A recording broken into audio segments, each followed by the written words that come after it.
Dikatakan bahwa ini adalah cinta yang mustahil. Seorang gadis Swiss berusia 17 tahun dan seorang pemuda Indonesia berusia 20 tahun, dua insan yang hanya bertemu melalui layar selama 10 bulan. Namun, pemuda Indonesia itu nekat terbang ke Swiss. Keluarganya waspada, teman-temannya mencoba mencegah. Tapi 3 tahun kemudian, gadis itulah yang meninggalkan segalanya dan menaiki pesawat menuju Indonesia. Apa yang sebenarnya terjadi di Indonesia? Wajah asli Indonesia seperti apa yang ia pilih dengan mempertaruhkan hidupnya. Sebelum itu, mohon luangkan sedikit waktu untuk menyukai dan berlangganan. Mari kita mulai cerita hari ini. Nama saya Erin. Saya lahir dan dibesarkan di sebuah desa kecil dekat Lausanne, Swiss. Itu adalah desa yang tenang dengan pemandangan pegunungan Alpen yang menakjubkan. Setiap pagi ketika saya membuka jendela, saya bisa melihat puncak-puncak gunung yang tertutup salju berkilauan di bawah sinar matahari. Udaranya jernih, kotanya bersih, dan segalanya tertata dengan rapi. Swiss adalah negara seperti itu. Tempat yang stabil, dapat diprediksi, dan damai. Keluarga saya terdiri dari ayah, ibu, dan kami 4 bersaudari. Saya adalah anak bungsu, dan semua kakak saya berusia 5 tahun lebih tua dari saya. Kakak tertua saya, Sofia, bekerja sebagai pengacara di Zurich.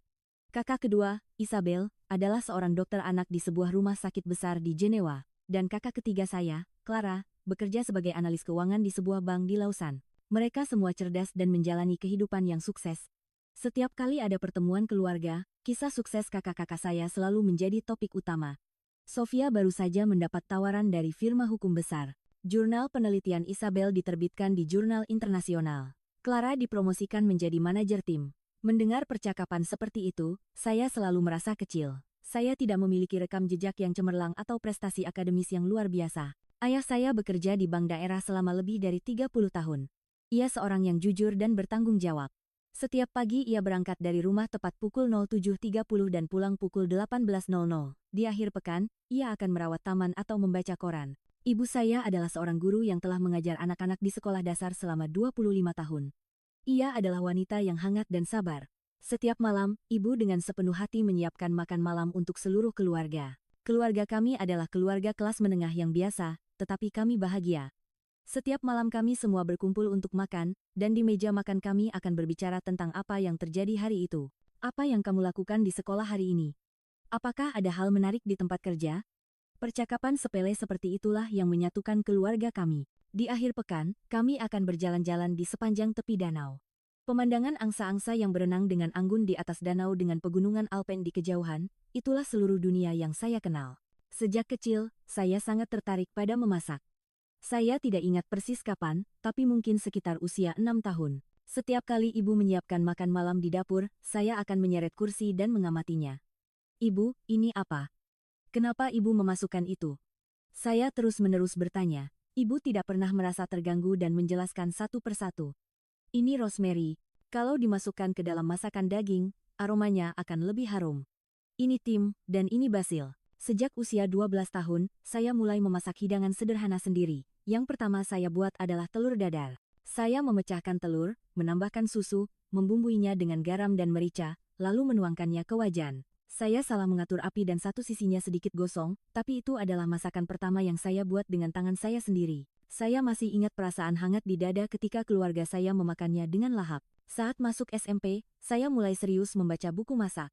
Saya meminjam buku-buku masakan dari berbagai negara Eropa di perpustakaan dan mencoba resep baru setiap akhir pekan. Choc au vin dari Prancis, risotto dari Italia, paella dari Spanyol. Setiap kali saya mencoba sesuatu yang baru, saya merasa kemampuan saya meningkat. Namun, reaksi orang-orang di sekitar saya tidak begitu positif. Ketika kakak-kakak saya sibuk belajar, saya berada di dapur memasak, dan itu tampak sedikit aneh bagi keluarga saya. Erin, memasak itu bagus, tapi kamu juga harus belajar. Jadikan saja memasak sebagai hobi. Kamu harus kuliah, kan? Saya sering mendengar kata-kata seperti itu, terutama saat kumpul keluarga. Itu adalah saat yang paling sulit. Erin mau jadi apa? Seseorang bertanya. Saya menjawab dengan hati-hati. Saya ingin menjadi koki. Orang-orang dewasa kemudian akan memasang ekspresi ambigu dan berkata, oh, menjadi koki itu bagus. Tapi pekerjaan itu berat, loh. Kenapa tidak kuliah dan belajar hal lain? Setiap kali itu terjadi, saya merasa sedih seolah-olah impian saya diabaikan. Guru-guru di sekolah juga memberikan reaksi serupa. Saat kelas 1 SMA, saya melakukan konseling karir. Guru saya bertanya, Erin, apakah kamu ingin kuliah atau sekolah kejuruan? Saya menjawab, saya ingin pergi ke sekolah kuliner. Guru saya berpikir sejenak lalu berkata, memasak itu bagus. Tapi dengan nilaimu, kamu bisa masuk universitas. Kenapa tidak kamu pertimbangkan lagi? Nilai saya tidak buruk. Rata-rata. Saya tidak berada di puncak seperti kakak-kakak saya, tetapi saya juga tidak tertinggal. Matematika dan sains sulit bagi saya, tetapi saya pandai dalam bahasa dan seni. Terutama bahasa Prancis dan Inggris saya cukup baik. Namun mata pelajaran seperti itu terasa tidak berarti dibandingkan dengan prestasi gemilang kakak-kakak saya. Andai saja Erin bisa menjadi dokter atau pengacara seperti kakak-kakaknya. Setiap kali mendengar itu, hati saya terasa sesak. Saya tidak ingin menjadi dokter atau pengacara. Saya ingin menjadi koki. Saya ingin membuat orang bahagia dengan makanan yang saya buat. September 2019, tahun kedua SMA dimulai. Musim gugur di Swiss seperti biasa sejuk, dan angin yang bertiup dari Alpen terasa menyegarkan. Daun-daun mulai menguning dan memerah, dan udara perlahan menjadi lebih dingin. Saya bangun jam 7 setiap pagi untuk pergi ke sekolah, dan setelah kelas berakhir jam 3 sore, saya bekerja paruh waktu di sebuah kafe lokal. Kafe itu adalah kafe kecil bergaya Prancis di pusat kota Lausanne bernama Café des Roses. Pemiliknya adalah seorang wanita berusia 60-an yang baik hati dan mengajari saya cara menjadi barista. Erin, suhu sangat penting untuk kopi.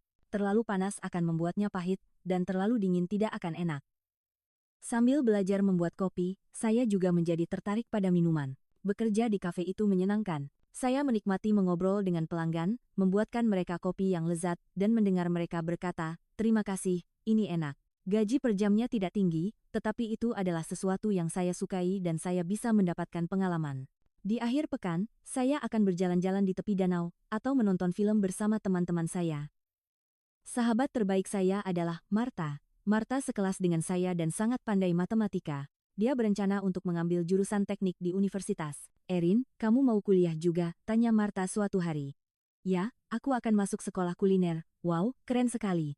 Nanti kalau kamu buka restoran, aku akan jadi pelanggan pertamamu. Martha adalah salah satu dari sedikit teman yang mendukung impian saya. Sebagian besar teman saya sedang mempersiapkan diri untuk masuk universitas, dan hampir tidak ada yang bercita-cita masuk sekolah kuliner seperti saya. Terkadang ketika kami berbicara tentang masa depan, saya merasa sedikit kesepian. Rasanya seperti saya menempuh jalan yang berbeda. Itu adalah kehidupan sehari-hari yang biasa tapi memuaskan. Namun di saat yang sama, ada sesuatu yang terasa kurang. Apakah aku akan hidup selamanya di Swiss seperti ini? Apakah benar hidupku harus begitu dapat diprediksi? Pertanyaan-pertanyaan seperti itu terkadang muncul di benak saya. Suatu hari, di kelas bahasa, guru saya berkata, "Teman-teman, menguasai bahasa ketiga akan sangat membantu di masa depan. Di era global ini, bahasa adalah senjata. Inggris dan Prancis adalah dasar, dan belakangan ini, bahasa seperti Mandarin atau Indonesia juga sangat populer. Terutama bahasa Indonesia, berkat kekayaan budayanya dan keindahan alamnya, minat di kalangan generasi muda semakin meningkat." Bahasa Indonesia. Saat mendengar kata itu, entah kenapa hati saya tertarik. Saya pernah melihat sekilas tentang Bali di TV dan menonton film-film Indonesia di Netflix. Pemandangan di layar tampak menakjubkan. Gedung-gedung pencakar langit, lampu-lampu neon yang gemerlap, jalan-jalan yang ramai. Dunia yang sama sekali berbeda dari Swiss. Namun saya hampir tidak tahu apa-apa tentang negara bernama Indonesia. Sebuah negara kepulauan di suatu tempat di Asia, terkenal dengan pantainya yang indah. Hanya itu yang saya tahu. Di mana letaknya secara geografis, apa ibu kotanya, berapa populasinya, atau sejarah apa yang dimilikinya, saya sama sekali tidak tahu. Karena penasaran, saya mencari di internet sepulang sekolah hari itu. Ketika saya mengetik Indonesia, banyak sekali informasi yang muncul. Ibu kota Indonesia, Jakarta. Populasi 270 juta orang, negara dengan ekonomi yang berkembang pesat, pusat budaya yang beragam. Foto-fotonya sangat mengagumkan. Pemandangan malam Jakarta, orang-orang yang mengenakan batik, makanan yang berwarna-warni. Kemudian saya menemukan iklan untuk aplikasi pertukaran bahasa. Sebuah platform di mana Anda dapat belajar bahasa dengan teman dari seluruh dunia. Belajar bahasa Inggris, Mandarin, Indonesia, Prancis, dan lainnya secara gratis. Kelihatannya menarik, ini sepertinya seru. Tanpa ragu, saya mengunduh aplikasi itu dan membuat profil. Nama, Erin. Usia, 17. Kewarganegaraan, Swiss. Bahasa ibu, Prancis dan Jerman. Bahasa yang dikuasai, Inggris. Dan di kolom bahasa yang ingin dipelajari, saya mencentang bahasa Indonesia. Minat, memasak, musik, traveling. Setelah melengkapi profil dan menekan tombol simpan, aplikasi mulai mencocokkan secara otomatis. Mencari seseorang untuk mengajarimu bahasa Indonesia. Beberapa detik kemudian, Beberapa profil muncul. Sebagian besar adalah anak muda berusia awal 20-an yang tinggal di Indonesia. Foto profil mereka beragam, dan perkenalan diri mereka juga unik. Di antara mereka, ada satu profil yang menarik perhatian saya. Nama: Bima. Usia: 20 tahun. Mahasiswa yang tinggal di Jakarta. Foto profilnya adalah foto natural yang sepertinya diambil di sebuah kafe, dan di perkenalan dirinya tertulis, "Halo, saya seorang mahasiswa teknik informatika. Saya ingin belajar bahasa Prancis. Saya ingin berteman dengan siapa saja yang tertarik dengan budaya dan bahasa Indonesia. Saya menyambut siapa saja yang serius ingin bertukar bahasa." Dia tampak tulus dan serius. Profil lain terasa terlalu santai atau tidak banyak isinya, tetapi profil Bima terasa bisa dipercaya. Saya ragu-ragu sejenak, tetapi akhirnya memberanikan diri untuk mengirim pesan. "Halo, saya Erin dari Swiss. Usia 17 tahun dan ingin belajar bahasa Indonesia. Saya bisa membantumu dengan bahasa Prancis. Mari kita belajar bersama." Setelah mengirim pesan, jantung saya berdebar kencang. Apakah dia akan membalas? Apakah dia akan menganggap saya aneh? Berbagai pikiran berkecamuk di kepala saya. 15 Oktober 2019. Saya ingat tanggal itu dengan jelas. Sekitar jam 9 malam itu, sebuah notifikasi muncul di ponsel saya. Jantung saya berdegup kencang. Saya membuka aplikasi dan melihat balasan dari Bima. "Halo, Erin, terima kasih atas pesannya. Namaku Bima. Aku mahasiswa dari Indonesia. Aku ingin sekali belajar bahasa Prancis. Bisakah kamu membantuku? Tentu aku akan mengajarimu bahasa Indonesia. Swiss, ya? Negara yang sangat indah, ada pegunungan Alpen. Aku hanya pernah melihatnya di foto, tapi suatu hari nanti, aku pasti ingin ke sana." Meskipun itu hanya balasan singkat yang ditulis dalam bahasa Inggris, rasanya sopan dan hangat, saya segera membalas. "Ya, tentu saja. Aku akan mengajarimu bahasa Prancis. Aku juga ingin belajar bahasa Indonesia dengan sungguh-sungguh. Swiss memang sangat indah. Kalau Indonesia, tempat seperti apa? Aku tidak tahu banyak tentang Indonesia." Dan begitulah percakapan kami dimulai. Beberapa hari pertama benar-benar hanya pertukaran bahasa sederhana. Saya mengajari Bima dasar-dasar bahasa Prancis. Bonjour artinya halo, merci artinya terima kasih. Comment allez-vous artinya apa kabar. Bima berusaha keras mengikuti, dan setiap kali pelafalannya salah, dia akan tertawa dan berlatih lagi. Bima mengajari saya bahasa Indonesia. Selamat pagi untuk pagi hari, selamat siang untuk siang hari. Sangat mudah, kan? Awalnya cukup sulit. Tata bahasanya berbeda sama sekali dari bahasa Eropa, tapi itu juga menakjubkan. Bagaimana kata-kata sederhana bisa menyampaikan begitu banyak makna. "Halo. Terima kasih. Aku cinta kamu." Belajar satu persatu terasa ajaib dan menyenangkan. Bima mengajari saya dengan sabar. "Erin, kamu hebat sekali. Belajar bahasa Indonesia tidak mudah, tapi kamu cepat menangkapnya." Namun, seiring berjalannya waktu, percakapan kami melampaui pertukaran bahasa sederhana. Sekitar seminggu kemudian, Bima bertanya, "Erin, bagaimana cuaca di Swiss sekarang?" "Sudah mulai dingin. Sedang musim gugur. Di sini juga sedang musim hujan. Terkadang sangat deras, tapi setelahnya udara jadi sejuk." Dan dari obrolan cuaca, kami mulai berbicara tentang hal-hal yang lebih dalam. Cerita sekolah, teman, keluarga. Kami mulai berbagi kehidupan sehari-hari kami. Bima adalah mahasiswa teknik informatika di sebuah universitas di Jakarta. "Aku ingin menjadi pengembang perangkat lunak. Aku suka pemrograman. Ketika kamu menulis kode, itu benar-benar bekerja. Rasanya seperti sihir." Suara Bima penuh semangat. Dia bilang orang tuanya banyak membantu, tetapi dia ingin mendapatkan uang saku dan biaya hidup sendiri. Jadi, dia bekerja paruh waktu di sebuah minimarket setiap akhir pekan. "Tidak melelahkan?" tanya saya. "Kadang-kadang lelah, tapi senang bisa membeli apa yang aku inginkan dengan uangku sendiri. Selain itu, bertemu dengan berbagai macam orang saat bekerja juga menyenangkan." Saya bisa merasakan ketulusan Bima. Di usianya yang ke-20, dia menyeimbangkan studi dan pekerjaan paruh waktu sambil mempertahankan sikap positif yang mengesankan. Saya juga menceritakan kisah saya.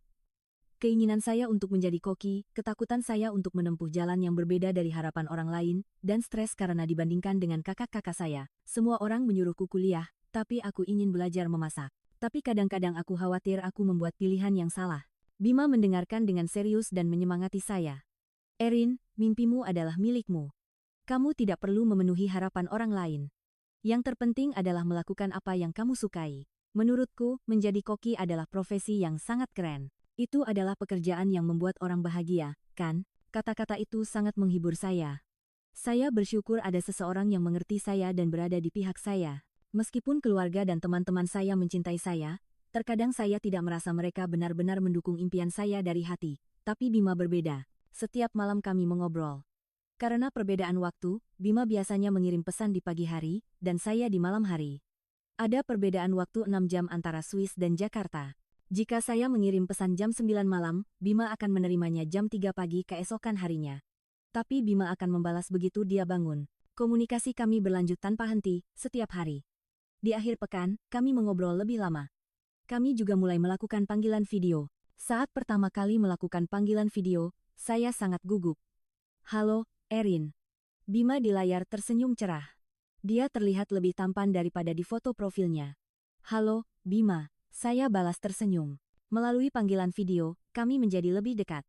Kami saling menunjukkan kamar kami, mendengarkan musik favorit kami, dan bahkan menonton film bersama. Bima merekomendasikan film-film Indonesia, dan saya menunjukkan pemandangan Swiss. Sebulan berlalu, 2 bulan berlalu, Bima menjadi seseorang yang istimewa bagi saya. Dari seorang teman di seberang layar, dia berubah menjadi seseorang yang berbagi hati. Mendengar suaranya saja sudah membuat hari saya menyenangkan, dan membaca pesannya membuat saya tersenyum. Pada bulan November, Swiss menjadi dingin. Salju mulai turun, dan kota tertutup selimut putih. Saya mengirimkan video salju yang turun kepada Bima. Wow, indah sekali. Di Indonesia juga ada salju di satu gunung, tapi tidak seperti di Swiss. Kata Bima dengan takjub. Bima menunjukkan pemandangan kotanya. Jakarta di malam hari sangat gemerlap. Gedung-gedung tinggi menyala, dan jalanan ramai dengan orang. Indonesia terlihat sangat hidup, kata saya. Bima menjawab, ya. Indonesia itu cepat. Semuanya bergerak cepat dan berubah dengan cepat. Kadang melelahkan, tapi juga seru. Bulan Desember tiba dan Natal semakin dekat. Saya ingin mengirim hadiah kecil untuk Bima. Tapi pengiriman internasional memakan waktu lama dan mahal. Jadi saya menyiapkan hadiah digital. Saya merekam lagu-lagu Natal yang saya nyanyikan dan mengirimkannya. Saya menyiapkan versi Prancis dan Inggris. Erin, ini sangat menyentuh. Suaramu indah sekali. Terima kasih. Ketika saya menerima pesan Bima, hati saya terasa hangat. Bima juga memberiku hadiah. Dia membuat daftar putar lagu-lagu Indonesia, dari musik pop kontemporer hingga lagu-lagu indie. Coba dengarkan lagu-lagu ini. Rasanya keindahan Indonesia ada di dalamnya. Saat saya mendengarkannya, musiknya sangat bagus. Suara instrumen modern berpadu dengan melodi yang khas, menciptakan pesona yang unik. Akhir Desember 2019, pada suatu malam musim dingin yang dingin. Saya sedang melakukan panggilan video dengan Bima seperti biasa, tapi Bima terlihat lebih serius dari biasanya. Erin, aku ingin memberitahumu sesuatu. Jantungku berdebar kencang. Apa? Bima terdiam sejenak, lalu berkata, aku ingin bertemu denganmu. Sungguh, melihatmu hanya di layar membuatku frustrasi. Aku ingin berjalan di sisimu, makan bersamamu, dan benar-benar menggenggam tanganmu. Wajahku memerah. Aku merasakan hal yang sama. Aku juga. Jawabku hati-hati. Bima berkata lagi, Erin, sepertinya aku bisa pergi ke Swiss selama liburan musim dingin ini. Aku bisa tinggal selama sekitar 2 minggu. Maukah kamu menemuiku? Seketika, pikiran saya menjadi kosong. Seseorang yang hanya saya temui di layar selama 10 bulan akan datang menemui saya secara langsung. Dari Indonesia ke Swiss, jaraknya lebih dari 11.000 kilometer. Perjalanan yang memakan waktu lebih dari 15 jam dengan pesawat. Dia akan menempuh perjalanan jauh itu untuk menemuiku. Kamu serius? Tanyaku tak percaya. Ya, aku serius. Aku sudah memesan tiket pesawat. Rencananya aku akan tiba tanggal 10 Januari. Aku bisa pergi dengan uang yang aku tabung dari kerja paruh waktu dan sedikit bantuan dari orang tuaku. Erin, aku benar-benar ingin bertemu denganmu. Mata Bima dipenuhi ketulusan. Aku hampir menangis. Aku sangat senang, dan pada saat yang sama, aku takut. Kegembiraan bercampur dengan ketakutan. Bagaimana jika kami kecewa saat bertemu langsung? Bagaimana jika ternyata kami tidak seperti yang kami bayangkan? Kami baik-baik saja saat di layar, tapi mungkin akan canggung saat bertemu langsung. Namun, pada saat yang sama, hati saya berdebar-debar. Saya tidak bisa menyembunyikan kegembiraan saya pada kenyataan bahwa saya akan bertemu Bima secara langsung. Bima, kamu benar-benar akan datang? Apa tidak apa-apa? Ya, sungguh. Aku janji, jawab Bima dengan tegas. Keesokan harinya, saya harus memberitahu orang tua saya. Saat makan malam, saya memberanikan diri. Ayah, ibu, temanku yang aku kenal online akan datang ke Swiss dari Indonesia. Bolehkah aku menemuinya? Meja makan menjadi sunyi. Ayah meletakkan garpunya dan menatapku. Dari Indonesia. Laki-laki atau perempuan? Laki-laki. Ekspresi ayahku mengeras. Erin, Kamu tidak bisa begitu saja mempercayai orang yang kamu temui online. Apalagi dia datang dari Asia. Itu terlalu berisiko. Ibu juga terlihat khawatir. Erin, seberapa banyak yang kamu tahu tentang temanmu itu? Bagaimana jika dia punya niat buruk? Akhir-akhir ini banyak penipuan online. Kakak-kakakku bereaksi serupa. Kakak tertuaku berkata, Erin, sadarlah, ini bukan seperti di film. Seorang pria Indonesia datang jauh-jauh ke Swiss. Itu tidak masuk akal. Pasti ada yang aneh. Kakak keduaku, Isabel, setuju. Benar, orang normal tidak akan melakukan itu. Pasti ada tujuan lain. Kakak ketigaku, Clara, memberikan pendapat yang sedikit berbeda. Tidak apa-apa untuk bertemu, tapi hanya di tempat umum. Jangan pernah bertemu sendirian. Seluruh keluarga menentang atau khawatir. Tapi saya percaya pada Bima. Selama 10 bulan, kami berbicara setiap hari, dan saya merasakan ketulusannya. Dia tidak pernah berbohong kepada saya, dan selalu jujur dan hangat. Ayah, aku percaya padanya. Kami sudah berkomunikasi setiap hari selama 10 bulan dan sering melakukan panggilan video. Dia orang yang sangat baik. Aku hanya akan bertemu di tempat umum. Aku akan berhati-hati agar tidak berbahaya. Lalu, setelah ragu-ragu sejenak, saya melanjutkan, dan ayah, ibu, maukah kalian bertemu dengannya juga? Jika kalian melihatnya langsung, kalian pasti akan merasa lebih tenang. Ayah berpikir lama lalu menghela napas. Baiklah. Tapi hati-hati. Dan kita harus bertemu dengannya bersama-sama dulu. Kamu tidak boleh bertemu sendirian. Ya, baiklah. Terima kasih, ayah. Malam itu, saya menghubungi Bima. Bima, aku sudah memberitahu orang tuaku. Awalnya mereka menentang, tapi aku berhasil meyakinkan mereka. Tapi mereka ingin bertemu denganmu juga. Tidak apa-apa, tentu saja. Aku memang harus menyapa orang tuamu. Jangan khawatir. Aku akan bersikap baik. Januari 2020, hari kedatangan Bima semakin dekat. Pada tanggal 10 Januari, saya tidak bisa tidur sejak subuh. Pakaian apa yang harus aku kenakan? Bagaimana aku harus menyapanya?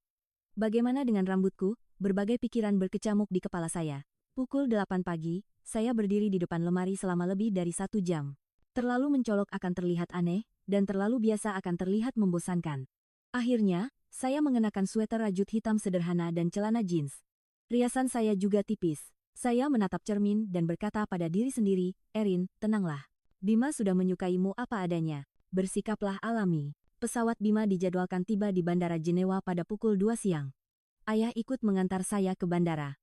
Untuk berjaga-jaga, aku akan ikut. Suaranya penuh kekhawatiran, tetapi saya juga merasakan keinginannya untuk melindungi saya. Di dalam mobil, ayah berkata, Erin, jika temanmu itu bertingkah aneh atau membuatmu tidak nyaman, segera katakan. Mengerti? Ya, ayah. Jangan khawatir. Dengan hati yang gugup namun berdebar-debar, saya tiba di bandara. Saya menunggu di depan gerbang kedatangan. Orang-orang mulai keluar satu persatu. Dan akhirnya, saya melihatnya. Mengenakan jaket tebal hitam, membawa ransel besar, dengan ekspresi sedikit gugup saat melihat sekeliling. Wajah yang tak terhitung kali saya lihat di layar, ternyata lebih tampan saat dilihat langsung. Posturnya juga lebih tinggi dari yang saya kira, memberikan kesan yang dapat diandalkan. Bima. Saya melambaikan tangan, dan dia melihat saya. Senyum cerah tersungging di wajahnya. Bima benar-benar ada di depan saya. Ini bukan mimpi. Dia berjalan cepat, dan kami berhadapan. Erin. Ini benar-benar kamu, ya? Wow, kamu lebih cantik, kalau dilihat langsung. Itu adalah kata pertamanya, sedikit canggung tapi hangat. Saya tersenyum dan menjawab, kamu juga lebih keren kalau dilihat langsung. Kamu benar-benar datang. Seketika, saya hampir menangis. Ini adalah momen yang telah saya tunggu selama 10 bulan. Ayah di samping saya menatap Bima dan bertanya dalam bahasa Inggris, kamu Bima, datang dari Indonesia, bagaimana penerbangannya? Bima membungkuk hormat dan menyapa, selamat siang, Om, saya Bima, senang bertemu dengan Anda. Penerbangannya panjang, tapi tidak masalah. Meskipun bahasa Inggrisnya terpatah-patah, ketulusannya terasa. Ayah hanya mengangguk dan mengamati Bima dari atas ke bawah. Tatapan yang menilai, kami berjalan bersama ke tempat parkir. Bima terus melihat sekeliling dengan takjub. Wow. Bandara di Swiss sangat bersih dan tenang. Bandara di Jakarta selalu penuh sesak dengan orang. Ini karena kota ini kecil. Seberapa besar Jakarta? Tanya ayah. Populasi Jakarta sekitar 10 juta orang. Selalu hidup. Di dalam mobil menuju rumah, Bima terus melihat keluar jendela dengan kagum. Wow, gunung-gunungnya sangat indah. Pegunungan Alpen yang tertutup salju. Aku hanya pernah melihatnya di foto, tapi melihatnya langsung membuatku tak bisa berkata-kata. Bukankah di Indonesia juga banyak gunung? Tanya ayah. Memang banyak, tapi tidak ada gunung setinggi dan semegah ini. Sungguh spektakuler. Reaksi tulus Bima sepertinya sedikit melunakkan ekspresi ayah. Setelah sekitar 30 menit perjalanan, kami tiba di rumah saya. Ibu dan kakak-kakak saya menunggu di depan pintu. Begitu turun dari mobil, Bima mengambil sesuatu dari kopernya. Lalu, setelah melepas sepatunya, dia memberi salam hormat. Selamat sore, Tante, kakak-kakak. Saya Bima dari Indonesia, terima kasih banyak telah mengundang saya. Dia kemudian memberikan hadiah yang telah disiapkannya. Ini hadiah kecil dari Indonesia. Kain batik dan kopi khas Indonesia. Bukan apa-apa, tapi mohon diterima. Ibu terkejut dan menerima hadiah itu. Oh, terima kasih. Tidak perlu repot-repot seperti ini. Terima kasih banyak. Ekspresi ibu menjadi cerah. Kakak tertuaku bertanya pada Bima, Bima, berapa lama perjalananmu ke sini? Yah, dari Jakarta sekitar 15 jam. Ada transit juga. Tapi tidak apa-apa. Saya senang bisa bertemu Erin. Jawaban jujurnya membuat kakak-kakakku juga tampak sedikit menyukainya. Kami masuk ke ruang tamu dan menikmati teh dan kue yang disiapkan ibu. Bima bercerita tentang Indonesia. Indonesia punya 2 musim. Musim hujan dan musim kemarau. Setiap musim punya pesonanya sendiri. Bagaimana dengan makanannya? Apakah banyak makanan pedas? Tanya kakak ketigaku, Clara.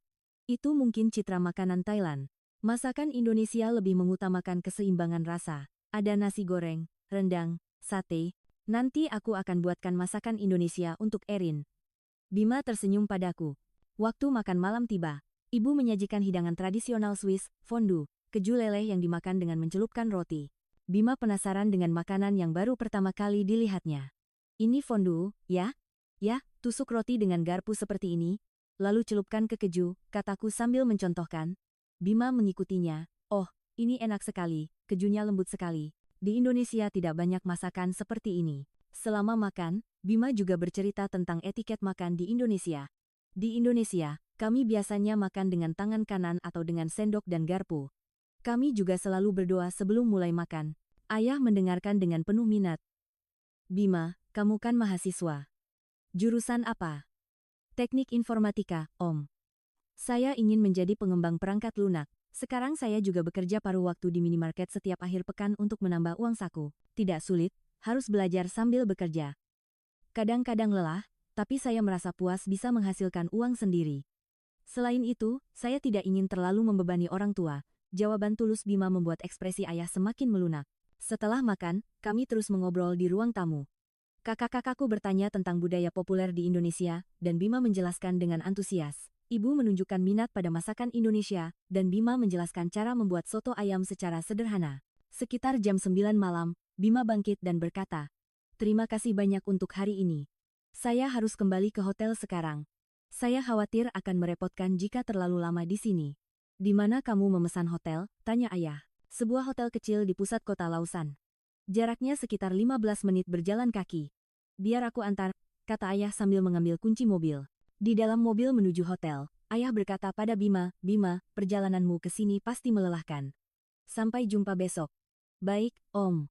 Terima kasih. Selamat malam." Setelah mengantar Bima ke hotel, dalam perjalanan pulang, ayah berkata padaku, "Erin, temanmu itu sepertinya anak baik. Sopan dan tulus. Tapi, jangan terlalu cepat terbawa perasaan. Kalian masih muda, kenali dia pelan-pelan." Nasihat ayah penuh kekhawatiran, tetapi juga berarti dia mengakui Bima. Sesampainya di rumah, ibu dan kakak-kakakku memanggilku. "Erin, jujur saja, Bima itu baik, ya." "Sepertinya kita terlalu khawatir," kata kakak tertuaku, Sofia. "Ya, awalnya aku juga curiga, tapi setelah bertemu langsung, sepertinya dia tulus, tapi tetap hati-hati, Erin," tambah Isabel. Malam itu, aku mengirim pesan pada Bima. "Terima kasih untuk hari ini. Keluargaku sepertinya juga menyukaimu. Syukurlah. Aku sangat gugup tadi. Tidak tahu apakah aku melakukannya dengan benar. Kamu melakukannya dengan sangat baik. Sempurna, Bima." Mulai keesokan harinya, Bima dan aku menghabiskan waktu bersama. Kami menjelajahi pusat kota Lausanne, berjalan-jalan di sepanjang Danau Jenewa, dan aku membawanya ke kafe tempatku bekerja. Bima menunjukkan minat pada segalanya dan banyak bertanya. "Erin, gedung ini dibangun kapan?" "Itu Katedral Lausanne. Dibangun pada abad ke-13. Tua sekali, ya. Di Indonesia tidak banyak bangunan setua itu karena perang atau gempa bumi." Melihat ini membuatku merasakan sejarah. Di kafe, pemiliknya menyambut Bima dengan gembira. "Oh, teman Erin, ya, selamat datang. Aku traktir kopi." "Terima kasih banyak," kata Bima dengan sopan. Aku mentraktir Bima kue buatanku. "Bagaimana? Enak?" Enak sekali, Erin. Kamu sudah sangat mahir. Dulu kamu cerita baru belajar, sekarang sudah seperti profesional. Pujian Bima membuatku senang. Seminggu berlalu, kami semakin dekat. Kami mendaki gunung bersama, makan makanan tradisional Swiss, dan di malam hari kami memandang bintang sambil bercerita. Bima selalu bangun pagi-pagi, berjalan-jalan di sekitar hotelnya, dan setiap kali datang ke rumahku, dia selalu membawakan roti atau buah. Bima, tidak perlu membawakan sesuatu setiap saat, kata ibuku, tetapi Bima terus melakukannya. Tidak apa-apa, Tante. Ini hanya tanda terima kasih kecil karena sudah merepotkan. Sikap perhatiannya membuat ibuku tersenyum. Ibu dan Bima banyak berbicara tentang memasak. Masakan Indonesia banyak menggunakan rempah-rempah, seperti kunyit, jahe, lengkuas. Itulah yang membuat rasanya kaya. Menarik sekali. Di Swiss juga ada makanan fermentasi seperti keju, tapi tidak sebanyak di Indonesia. Dengan kakak-kakakku, waktu berlalu begitu saja saat membicarakan film dan musik Indonesia. Bima, kamu suka film Laskar Pelangi? Tanya Clara. Tentu saja. Itu salah satu film kebanggaan Indonesia. Terkenal di seluruh dunia, kan? Ya, aku juga suka film itu. Dengan ayah, Bima bermain catur dan menghabiskan waktu dengan tenang. Ayah sangat suka catur, dan Bima ternyata juga cukup mahir. Bima, di mana kamu belajar catur? Saya belajar di klub kampus. Saya suka permainan strategi. Keduanya bermain dengan serius. Ayah menang, tetapi Bima memberikan perlawanan yang sengit. Setelah pertandingan selesai, ayah berkata, Bima, kamu hebat. Lain kali mungkin kamu yang menang. Terima kasih, Om. Saya masih harus banyak belajar. Melihat percakapan itu, saya merasa ayah semakin mengakui Bima. Suatu malam, ayah memanggilku lagi. Erin, Bima sepertinya teman yang sangat baik. Tulus dan sopan. Tapi Erin, kalian berdua tinggal terlalu jauh. Indonesia dan Swiss, bagaimana rencanamu dengan jarak ini? Pertanyaan ayah sulit kujawab.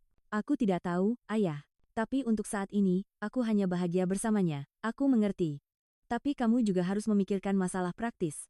Aku hanya tidak ingin kamu terluka. 2 minggu berlalu begitu cepat.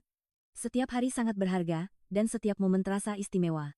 Tapi waktu tidak mau berhenti. Dan hari kepergian Bima semakin dekat. 24 Januari, hari kepulangan Bima. Kami kembali ke Bandara Jenewa. Kali ini, seluruh keluarga ikut mengantar, untuk mengucapkan selamat tinggal pada Bima. Di depan gerbang keberangkatan, Bima mengucapkan selamat tinggal satu persatu. Om, Tante, terima kasih banyak. Berkat kalian, saya bisa menghabiskan waktu yang sangat menyenangkan. Bima, hati-hati di jalan. Jaga kesehatanmu setelah kembali ke Indonesia, kata ibu. Dia juga mengucapkan selamat tinggal pada kakak-kakakku. Kak Sofia, Kak Isabel, Kak Clara, terima kasih banyak. Sampai bertemu lagi. Bima, lain kali kami yang akan ke Indonesia. Sampai jumpa, kata kakak-kakakku sambil tertawa dan melambaikan tangan. Terakhir, dia menghampiriku. Mata Bima dipenuhi kesedihan. Erin, aku sangat bahagia. Bisa bertemu langsung denganmu dan keluargamu adalah hal yang luar biasa. Aku pun hampir menangis, aku juga, Bima. Aku juga sangat bahagia. Nanti kita berkabar lagi, ya. Dan Erin, kamu itu sangat istimewa, bagiku. Bima memberikan sebuah kotak kecil. Apa ini? Buka nanti saja. Aku harus naik pesawat. Bima memelukku erat untuk terakhir kalinya. Aku bisa merasakan kehangatan tubuhnya. Hati-hati di jalan, Bima. Pasti hubungi aku. Ya, pasti. Selamat tinggal, Erin. Bima berjalan menuju gerbang keberangkatan. Aku berdiri di sana untuk beberapa saat. Dalam perjalanan pulang di mobil, aku membuka kotak yang diberikan Bima.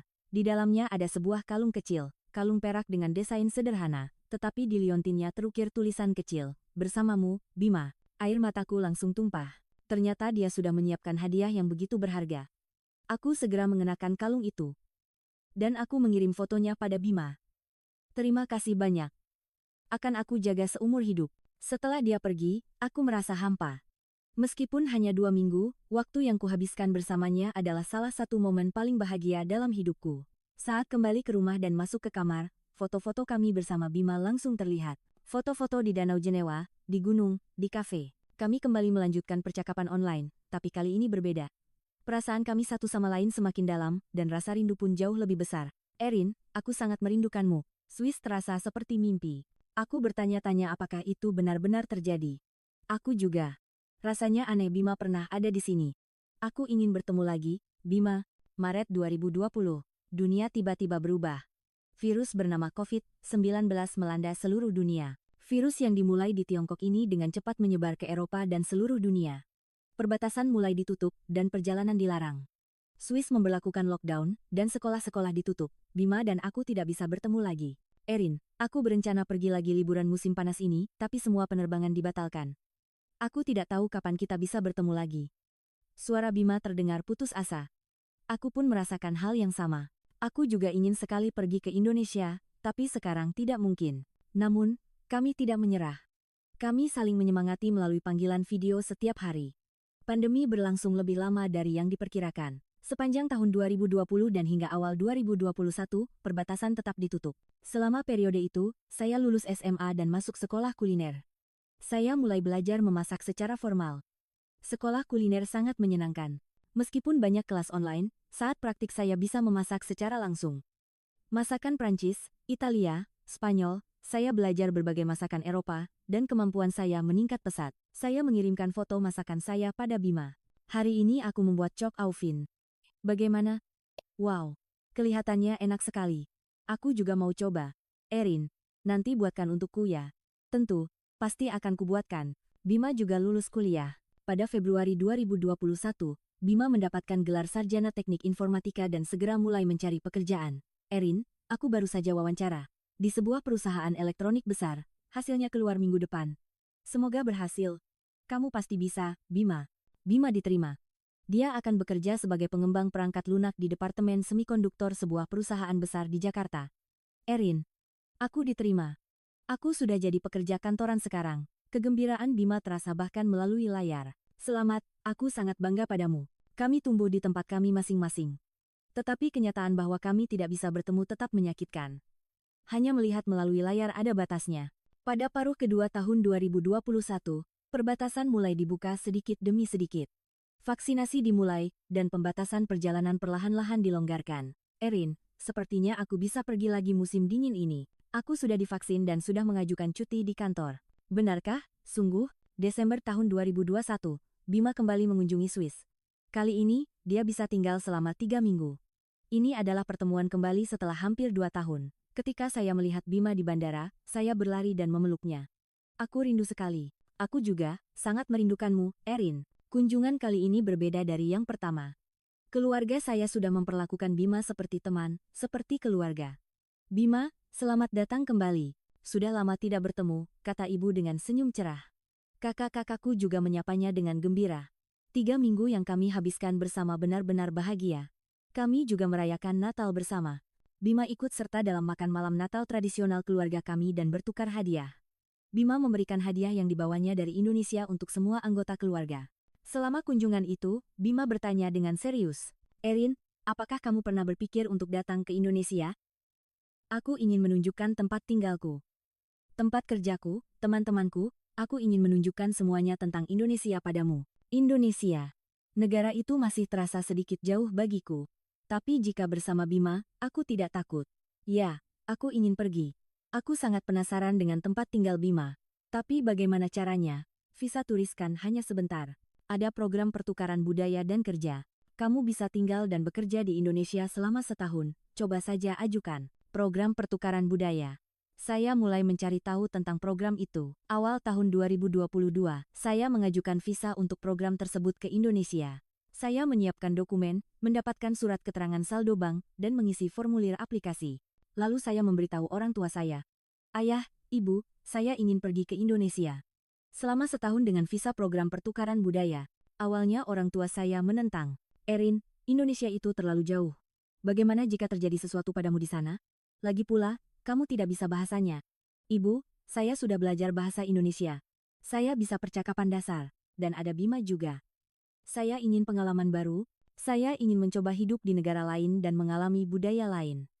Hanya 1 tahun. Ayah berkata dengan wajah serius. Erin, apa kamu benar-benar yakin? Ini bukan perjalanan singkat. 1 tahun itu waktu yang lama. Ya, ayah. Saya yakin. Saya tidak mau melewatkan kesempatan ini. Ibu menghela napas dan berkata, baiklah, Erin. Kalau kamu memang ingin, pergilah.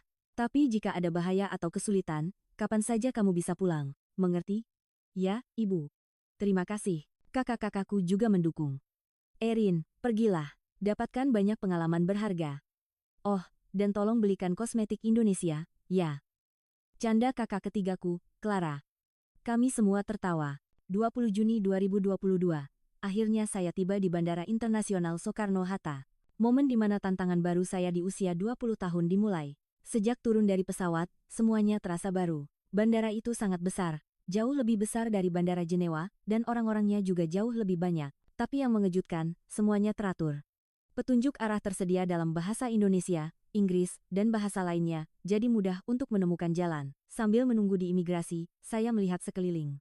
Orang-orang dari berbagai negara, petugas bandara yang bergerak cepat, fasilitas modern. Semuanya berjalan efisien. Saya berdiri di depan petugas imigrasi.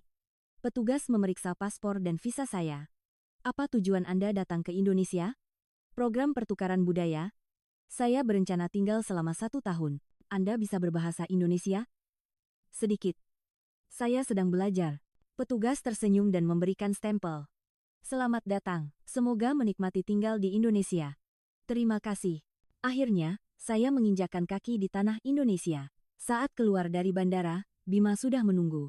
Dia berdiri memegang kertas besar bertuliskan "Selamat datang, Erin." Aku berlari dan memeluknya. Erin, selamat datang di Indonesia. Melihat senyum cerah Bima, saya yakin. Pilihan ini adalah pilihan yang tepat. Bima, akhirnya aku sampai. Ya, akhirnya. Aku senang sekali kita bisa bersama selama setahun. Kami naik kereta bandara menuju Jakarta. Di dalam kereta, saya terkejut. Kereta berangkat tepat sesuai jadwal. Pengumuman terdengar berkali-kali, dan yang terpenting, sangat cepat. Wow, cepat sekali, ya. Di Indonesia, semuanya cepat. Internetnya salah satu yang tercepat di dunia, pengiriman barang cepat, dan transportasi umumnya tepat waktu. Awalnya mungkin akan sulit beradaptasi. Kami tiba di stasiun pusat Jakarta. Stasiun itu sangat besar dan penuh sesak dengan orang. Semua orang berjalan cepat, melihat ponsel mereka. Erin, dari sini kita ganti ke KRL komuter lain, kata Bima sambil menggenggam tanganku. Stasiun KRL adalah dunia lain. Peta rute yang rumit, peron yang tak terhitung jumlahnya, kereta yang datang dan pergi tanpa henti. Tapi anehnya, semuanya tertib. Orang-orang mengantre dengan rapi, dan ketika kereta tiba, mereka menepi untuk membiarkan penumpang turun terlebih dahulu. Orang Indonesia sangat tertib, ya, kataku takjub. Bima menjawab, ya, terutama di transportasi umum. Semua orang sibuk, jadi harus bergerak efisien. Di dalam KRL, udaranya bersih dan AC-nya sejuk. Sebagian besar orang melihat ponsel mereka. Anak-anak muda bermain game atau menonton video, sementara yang lebih tua membaca berita. Di sini jarang pakai uang tunai. Semua orang bayar pakai kartu atau ponsel. Erin, kamu juga harus buat kartu debit Indonesia. Oh ya? Bagaimana caranya? Besok kita ke bank. Gampang, kok. Setelah sekitar 30 menit naik KRL, kami tiba di lingkungan tempat Bima tinggal. Saat keluar dari stasiun, gedung-gedung apartemen tinggi menjulang. Wow, gedungnya tinggi-tinggi sekali. Ya, di Indonesia budaya tinggal di apartemen atau rumah susun itu umum.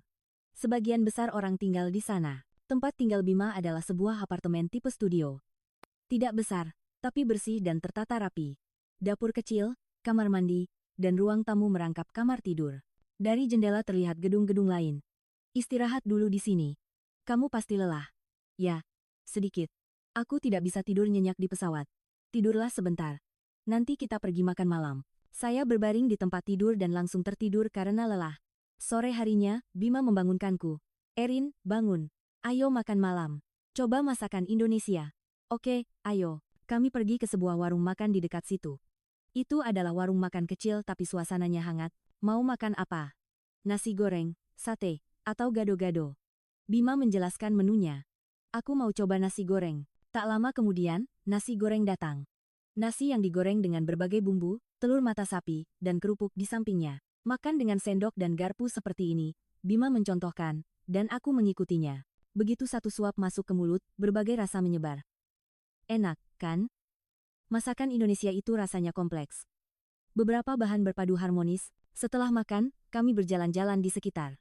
Jakarta di malam hari benar-benar gemerlap. Papan-papan reklame yang terang, jalanan yang ramai, dan minimarket yang buka 24 jam. Indonesia aman ya, bahkan di malam hari? Ya, Jakarta cukup aman karena banyak pos polisi dan orang. Tentu saja tetap harus waspada. Keesokan harinya, kehidupan saya di Indonesia benar-benar dimulai. Bima harus pergi bekerja, dan saya harus menghabiskan waktu sendirian. Awalnya saya sedikit cemas. Bahasa saya belum lancar dan saya tidak tahu jalan. Namun, perlahan-lahan saya beradaptasi. Saya belajar membeli camilan di minimarket, memesan kopi di kafe, dan cara naik bus. Saya juga sering membuat kesalahan. Suatu kali, saya lupa menekan tombol berhenti di bus dan terlewat satu halte. Di kafe, pelafalan saya aneh sehingga pelayan tidak mengerti. Tapi orang-orang sangat baik. Ketika mereka tahu saya orang asing, mereka akan berbicara perlahan atau mencoba menjelaskan dalam bahasa Inggris. Tidak apa-apa, Bu. Coba bicara pelan-pelan. Biasanya mereka akan mengerti. Saya mendaftar di Sekolah Bahasa Indonesia. Sebuah sekolah untuk orang asing di dekat Sudirman. Siswa dari berbagai negara belajar bersama. Amerika, Prancis, Tiongkok, Vietnam, Thailand, sangat beragam. Guru kami adalah seorang wanita muda yang ceria berusia awal 30-an. Selamat pagi semua. Saya Ibu Tanaka. Mulai sekarang kita akan belajar bahasa Indonesia bersama. Mari kita belajar dengan gembira. Kelasnya sangat menyenangkan. Mulai dari halo dan terima kasih, kami perlahan-lahan belajar kalimat yang lebih kompleks. Nama saya Erin. Saya dari Swiss. Saya suka memasak. Saya jadi bisa memperkenalkan diri. Bima setiap malam mengoreksi bahasa Indonesia saya. Erin. Yang benar itu. Saya suka makanan, bukan saya makanan suka. Susunan kalimatnya penting. Oh, begitu ya. Bahasa memang sulit, tapi saya merasa semakin baik setiap hari. Setelah sebulan, saya bisa melakukan percakapan dasar. Setelah 2 bulan, saya bisa memesan makanan di restoran dan memberitahu tujuan pada supir taksi. Kemudian saya mulai mencari pekerjaan. Dengan visa program pertukaran, saya diizinkan bekerja. Saya ingin memanfaatkan pengalaman saya sebagai koki. Tapi itu tidak mudah. Saya mengirimkan resume ke beberapa restoran, tapi sebagian besar menolak. Maaf, jika bahasa Indonesia Anda tidak lancar, komunikasi di dapur akan sulit. Pengalaman Anda bagus, tapi Anda tidak punya pengalaman masakan Indonesia. Anda hanya bisa masakan Eropa. Saya merasa putus asa. Saya mencari selama lebih dari sebulan tanpa hasil. Bima, apa yang bisa kulakukan di sini? Aku tidak bisa bahasanya, tidak punya pekerjaan. Apa aku membuat pilihan yang salah? Aku hampir menangis. Bima memelukku dan berkata, Erin, jangan menyerah. Kamu pasti bisa. Hanya butuh waktu. Aku juga waktu pertama kali masuk kantor sangat kesulitan. Aku tidak bisa menangkap perkataan senior dan sering membuat kesalahan. Tapi aku bertahan, dan sekarang aku baik-baik saja. Kamu lebih kuat dariku. Kamu pasti bisa. Dengan dukungannya, saya mencoba lagi. Dan pada akhir Agustus 2022, akhirnya saya mendapat telepon dari sebuah restoran Prancis. Halo Ibu Erin. Kami sudah melihat resume Anda. Anda dari Swiss dan punya banyak pengalaman masakan Eropa.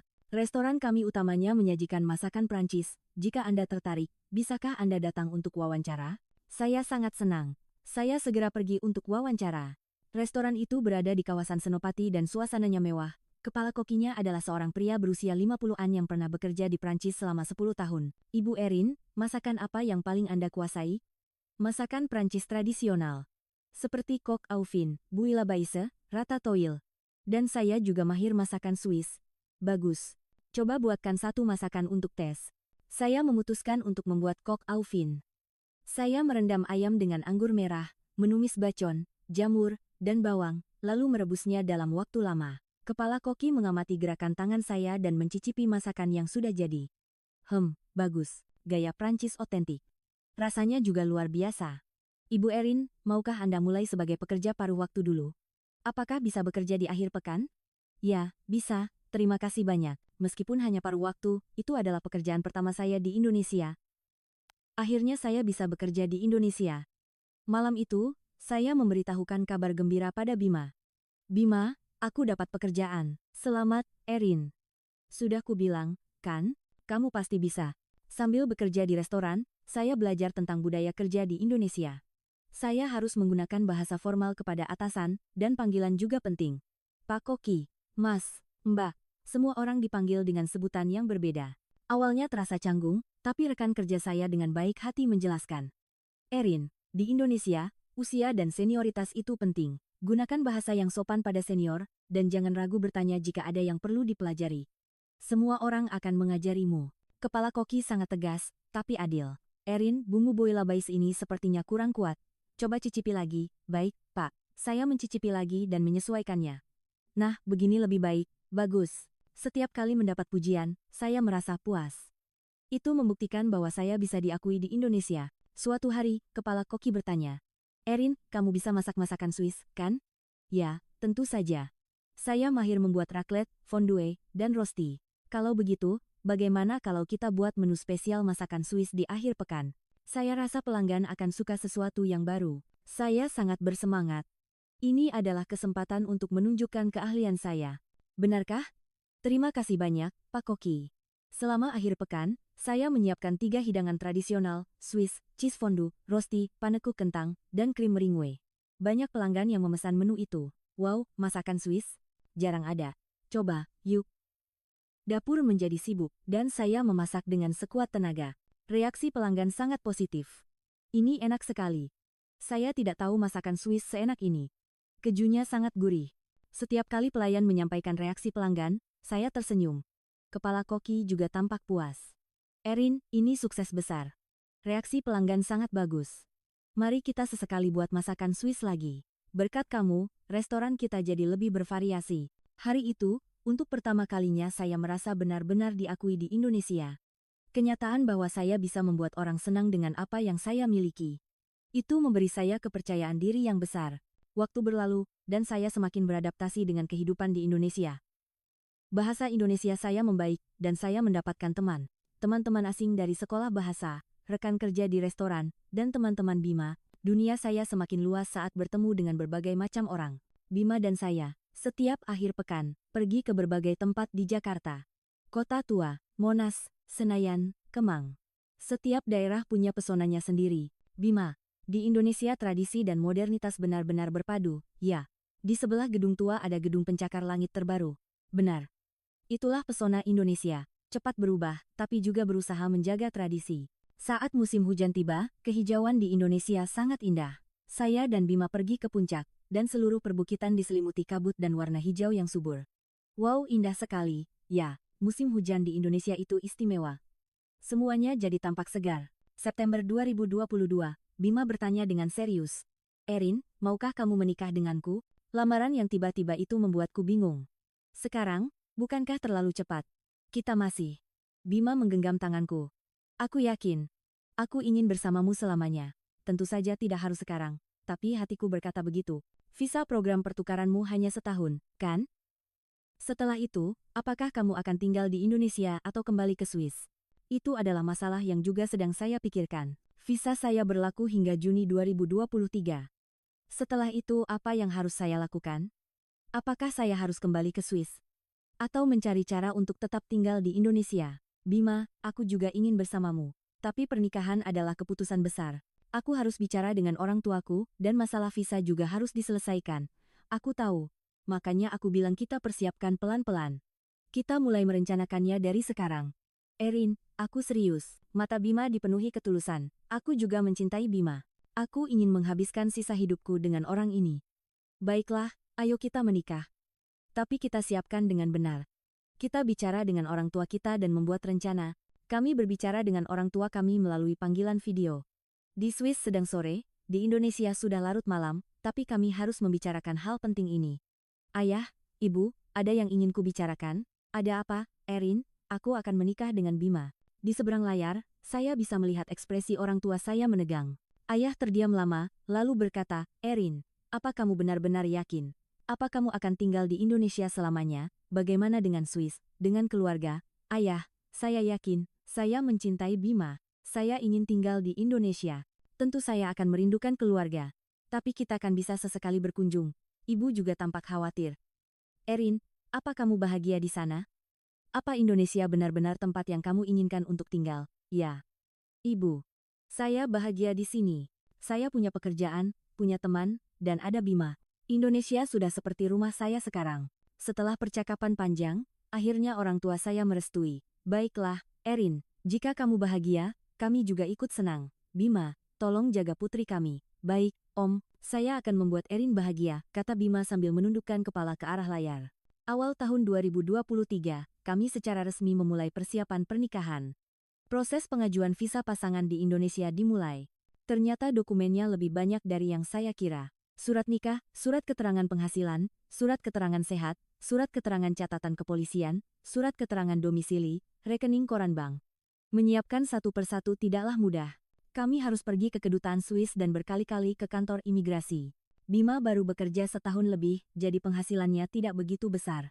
Saya juga bekerja paruh waktu, jadi penghasilan saya kecil. Untuk mendapatkan visa pasangan, kami harus membuktikan tingkat penghasilan atau aset tertentu, dan kami berdua tidak sepenuhnya memenuhi syarat itu. Bima, bagaimana jika penghasilan kita tidak cukup? Bagaimana jika visanya tidak keluar? Saya mulai khawatir. Jangan khawatir. Kita bisa minta bantuan orang tua, dan kita tunjukkan saja ketulusan kita. Orang tua Bima bersedia menjadi penjamin, dan orang tua saya juga mengirimkan surat keterangan saldo bank. Berkat dukungan kedua keluarga, kami berhasil menyiapkan semua dokumen yang diperlukan. Kantor imigrasi ternyata lebih sistematis dari yang saya kira. Petugas dengan baik hati memeriksa dokumen yang diperlukan dan memberitahu bagian yang kurang. Surat keterangan penghasilan ini sudah agak lama. Tolong berikan yang 3 bulan terakhir. Baik, Pak. Dan surat keterangan domisili juga diperlukan. Apakah sudah mengurus surat pindah? Oh, belum. Kalau begitu, urus dulu, lalu bawa surat keterangannya ke sini. Rumit, tapi satu persatu kami selesaikan. Bima membantu di samping saya, dan saya juga mendapatkan informasi dari komunitas online. Pengalaman orang asing lain yang berada dalam situasi yang sama sangat membantu. Prosesnya memakan waktu 3 bulan. Menyerahkan dokumen, melengkapi, wawancara. Itu adalah proses yang panjang, tapi akhirnya pada April 2023, kami menerima pemberitahuan persetujuan. Ibu Erin, selamat, visa pasangan Anda disetujui. Sekarang Anda bisa tinggal dan bekerja secara legal di Indonesia. Kegembiraan saat mendengar kata-kata itu tak terlukiskan. Saya memeluk Bima dan berteriak. Kita berhasil. Visanya keluar. Dengan ini, saya bisa tinggal di Indonesia secara legal. Saya tidak perlu lagi dikejar-kejar oleh masa berlaku visa. Indonesia bisa benar-benar menjadi rumah saya. Juni 2023, kami mengadakan pernikahan sederhana. Orang tua dan kakak-kakak saya datang dari Swiss. Keluarga Bima juga semua hadir. Kami menggabungkan tradisi Indonesia dengan pernikahan gaya barat. Saat mengenakan kebaya untuk prosesi adat, saya sangat gugup. Kebaya yang anggun itu sangat indah. Bima juga tampak gagah dengan beskapnya. Kedua mempelai saling memberi hormat. Kami saling membungkuk, dan para tamu bertepuk tangan. Kemudian kami pindah ke tempat upacara gaya barat dan mengucapkan janji pernikahan. Bima, apakah engkau bersedia menerima Erin sebagai istrimu, dalam suka maupun duka, dalam sehat maupun sakit, dalam kaya maupun miskin, untuk mencintai dan menjaganya seumur hidup? Ya, saya bersedia. Erin, apakah engkau bersedia menerima Bima sebagai suamimu dan memegang janji yang sama? Ya, saya bersedia. Kami bertukar cincin dan saling menatap sambil tersenyum. Lalu kami berciuman, sorak-sorai dan tepuk tangan para tamu membahana. Ayah memberikan pidato. Erin, Bima, hari ini kalian berdua telah menjadi suami istri. Kalian lahir di negara yang berbeda, tetapi cinta telah menyatukan kalian. Mulai sekarang, salinglah menghargai dan mencintai. Keluarga kami akan selalu mendukung kalian. Suara ayah terdengar haru, dan saya tidak bisa menahan air mata. Setelah menikah, kami pindah ke sebuah rumah susun sewa, Rusunawa, untuk pasangan baru di pinggiran Jakarta. Itu adalah perumahan sewa murah yang disediakan pemerintah Indonesia untuk pasangan muda. Proses pengajuannya relatif mudah. Kami mengisi formulir online, menyerahkan dokumen yang diperlukan, dan menunggu undian. Beruntung, kami terpilih dan mendapatkan tempat tinggal yang bagus dengan harga terjangkau. Uang jaminannya sekitar 3 juta rupiah, dan sewa bulanannya sekitar 300 ribu rupiah. Dibandingkan dengan harga di pusat kota, ini sangat murah. Bima, tidak bisa dipercaya kita bisa menyewa tempat sebagus ini dengan harga segini. Ya, pemerintah Indonesia banyak mendukung pasangan muda. Masalah angka kelahiran yang rendah cukup serius, jadi banyak kebijakan untuk membantu pasangan muda. Rumah kami luasnya sekitar 50 meter persegi. Dapur kecil, ruang tamu, kamar tidur, kamar mandi, dan balkon yang mendapat banyak sinar matahari. Itu adalah ruang yang sempurna untuk kami. Di balkon, saya menanam herba di pot-pot kecil. Basil, rosemary, thyme, mint. Erin, kamu menanam rosemary di sini? Tanya Bima heran. Ya, untuk dipakai memasak, herba segarkan yang terbaik. Menghias rumah juga menyenangkan.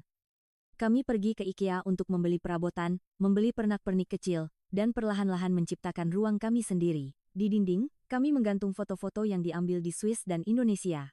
Di restoran, saya diangkat menjadi karyawan tetap. Kepala koki yang menawarkannya. Erin, maukah kamu menjadi karyawan tetap? Kemampuanmu bagus, kamu rajin, dan reaksi pelanggan juga baik. Kamu adalah orang yang sangat dibutuhkan di restoran kami. Benarkah? Terima kasih banyak, Pak Koki. Menjadi karyawan tetap, gaji saya naik, dan saya mendapatkan asuransi sosial. Saya memiliki pekerjaan yang stabil. Dan setiap akhir pekan, saya mulai membuka kelas memasak masakan Prancis. Saya menyewa sebuah ruang kecil dan mengajar orang Indonesia memasak masakan Eropa. Awalnya muridnya hanya 3 orang, tapi dari mulut ke mulut, jumlahnya terus bertambah. Bu guru, masakan ini enak sekali. Saya akan coba di rumah. Fondue yang saya pelajari hari ini, saya buatkan untuk keluarga dan mereka semua senang. Melihat wajah ceria para murid membuat saya merasa puas. Saya bisa mengajar orang lain dengan keahlian yang saya miliki. Dan melihat mereka bahagia. Itu adalah kebahagiaan besar bagi saya. Bima bekerja dengan rajin di kantornya. Setiap pagi dia berangkat jam 7 dan pulang jam 6 sore. Kadang-kadang ada lembur, tapi secara umum hidupnya teratur. Hari ini proyeknya selesai dengan baik. Manajer memujiku. Ketika Bima berkata begitu dengan wajah lelah tapi tersenyum. Saya bangga dengan usahanya. Kamu sudah bekerja keras, Bima. Makan malam hari ini spesial buatanku. Kami bersama-sama beradaptasi dengan kehidupan di Indonesia. Di akhir pekan, kami pergi berbelanja di pasar tradisional. Pasar yang awalnya terlihat ramai dan rumit, sekarang terasa akrab. Bu, ini berapa harganya? Meskipun bahasa Indonesia saya terpatah-patah, para pedagang tetap ramah. Oh, orang bule, ya? Bahasa Indonesianya pintar. Cantik, cantik. Ini saya tambahin. Bonus. Kehangatan seperti itu yang saya sukai. Kehangatan orang Indonesia, itulah yang membuat negara ini istimewa. Suatu hari, saya membeli sambal di pasar. Saat pertama kali datang ke Indonesia, rasa sambal terasa aneh dan saya tidak bisa memakannya. Tapi sekarang saya sangat suka sampai makan setiap hari. Bima, rasanya hambar kalau makan nasi tanpa sambal. Mendengar perkataanku, Bima tertawa terbahak-bahak. Erin, kamu sudah jadi orang Indonesia sejati, ya. Tidak bisa makan tanpa sambal. Berikutnya coba makan jengkol, ya. Jengkol, bukannya baunya menyengat? Betul. Tapi enak. Loh, coba saja sekali, musim gugur 2023, saya dihubungi oleh kantor kecamatan. Ibu Erin, kami sedang melakukan wawancara tentang kisah sukses keluarga multikultural. Apakah Anda bersedia berpartisipasi? Kami ingin menampilkan Anda sebagai contoh kasus yang berhasil beradaptasi di Indonesia. Awalnya saya merasa terbebani. Apakah saya bisa disebut kasus sukses? Masih banyak yang harus saya pelajari dan banyak kekurangan. Tapi saya pikir, jika cerita kami bisa membantu orang lain, kenapa tidak? Baik, saya bersedia. Petugas dari kantor kecamatan mengajukan beberapa pertanyaan. Ibu Erin, apa yang membuat Anda memutuskan untuk datang ke Indonesia? Saya mencintai Bima, dan saya ingin tantangan baru. Kehidupan yang stabil di Swiss memang baik, tapi saya ingin mengalami sesuatu yang berbeda. Apa hal yang paling sulit di Indonesia? Perbedaan bahasa dan budaya awalnya sangat sulit. Percakapan sederhana pun sulit, dan mencari pekerjaan juga tidak mudah. Terkadang saya juga merasa kesepian. Lalu, apa hal terbaik tentang kehidupan di Indonesia? Kehangatan orang-orangnya, dan sistem yang cepat dan efisien. Minimarket ada di mana saja dan kapan saja, pengiriman barang cepat, transportasi umum tepat waktu, dan yang terpenting, ini adalah negara yang memberi saya kesempatan untuk berkembang. Apa rencana Anda ke depan? Saya ingin membuka sebuah studio memasak kecil. Saya ingin mengembangkan menu yang menggabungkan masakan Eropa dan Indonesia dan mengajarkannya kepada orang-orang. Dan suatu hari nanti, saya juga ingin membuka restoran kecil. Jika Anda bisa memberikan satu nasihat kepada orang asing yang ingin datang ke Indonesia, jangan takut.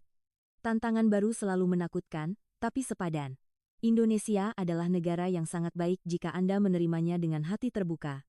Meskipun Anda tidak bisa bahasanya atau budayanya berbeda, jika Anda berusaha dengan tulus, jalan akan terbuka. Setelah wawancara selesai, petugas itu berkata, Ibu Erin, cerita Anda sangat menginspirasi. Saya yakin banyak orang akan mendapatkan keberanian. Terima kasih. Saat itu, dada saya terasa penuh. Saya merasa diakui sebagai bagian dari masyarakat Indonesia. Awal tahun 2024, saya secara rutin melakukan panggilan video dengan orang tua saya di Swiss. Erin, bagaimana kabarmu akhir-akhir ini? Tanya ibu. Ibu, aku baik-baik saja. Pekerjaan menyenangkan, Bima juga sangat baik, dan kehidupan di Indonesia sangat menyenangkan. Murid di kelas memasakku juga bertambah banyak. Melihat wajah ceria saya, ibu tersenyum lega.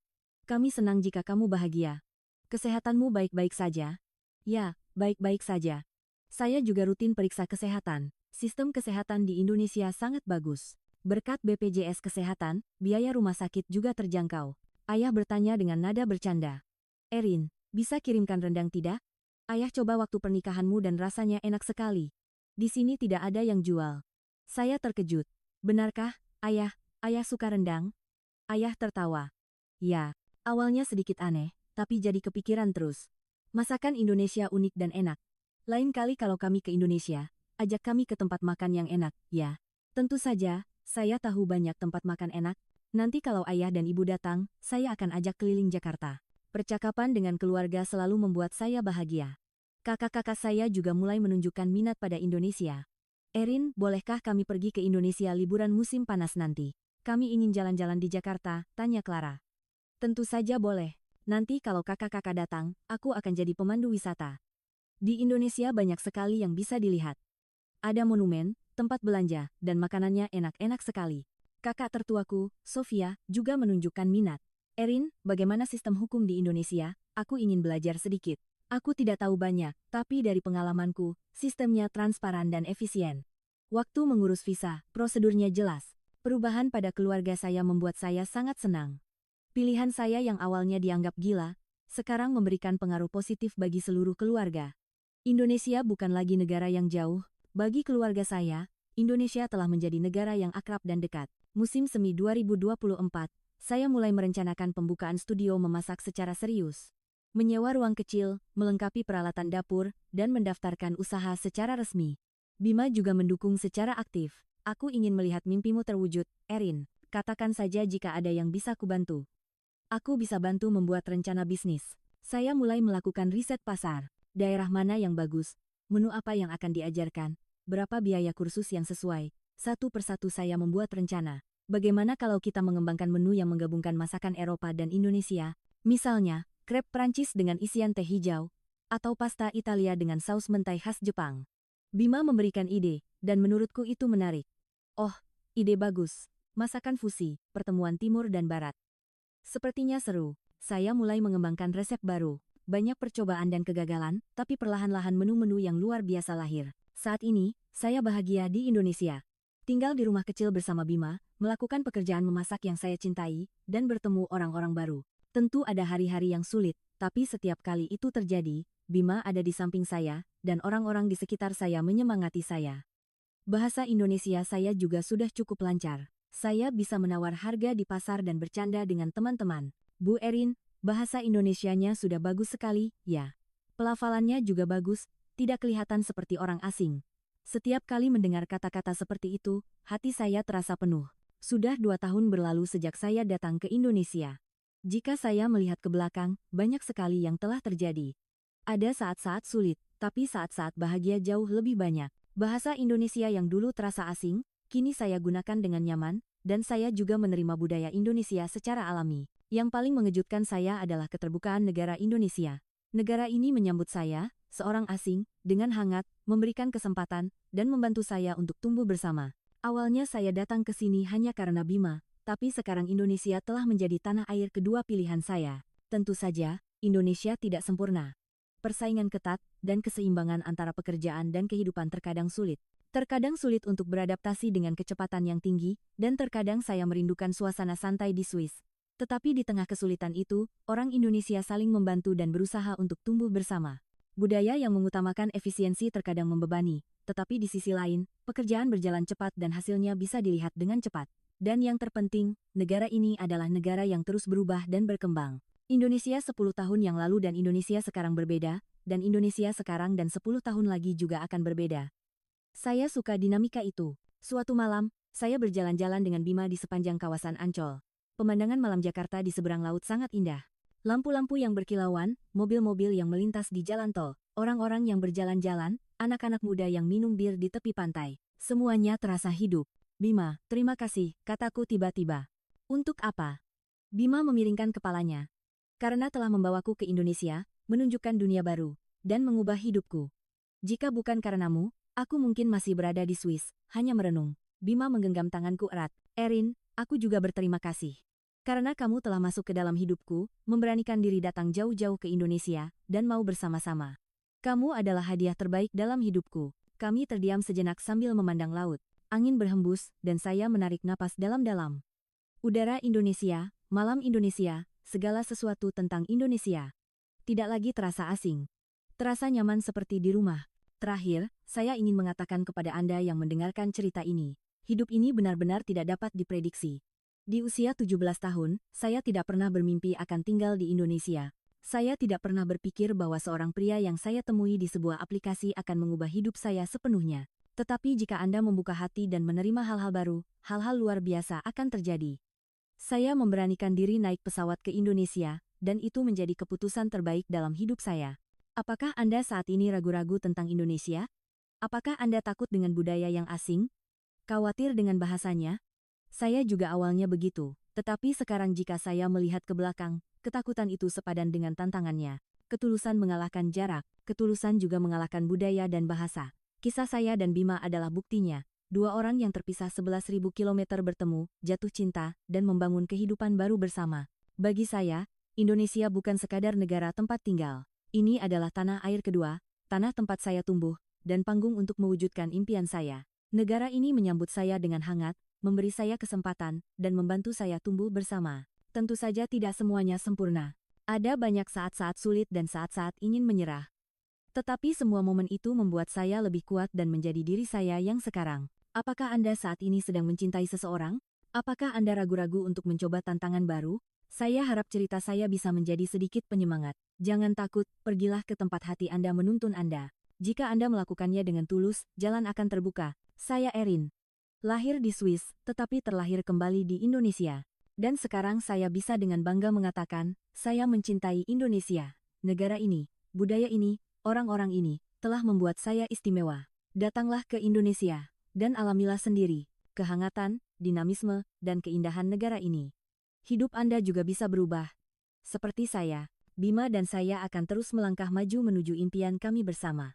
Membuka studio memasak, suatu hari nanti membuka restoran kecil, punya anak, dan membesarkan anak yang mengalami kedua budaya, Indonesia dan Swiss, sambil hidup bahagia. Jika Anda menyukai kisah yang menginspirasi ini, silakan sukai dan berlangganan, dan bagikan pengalaman serta pemikiran Anda di kolom komentar. Apakah Anda punya pengalaman serupa? Apakah ada yang ingin Anda ketahui tentang Indonesia? Mari kita berbagi cerita. Terima kasih banyak telah mendengarkan, semoga Anda semua bahagia. Dan ingatlah, ketulusan mengalahkan segalanya. Sampai jumpa.